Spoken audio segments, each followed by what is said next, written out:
Guys,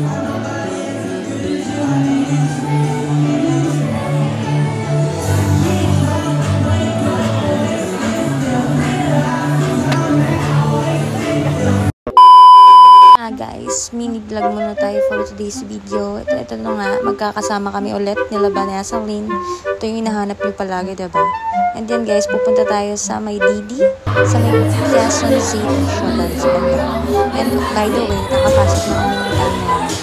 Grabe, ang daming tao. Hindi ko akalain na may mga rapper pala kami kasama. And hindi ko sila masyadong kilala. And ito yung ginawa.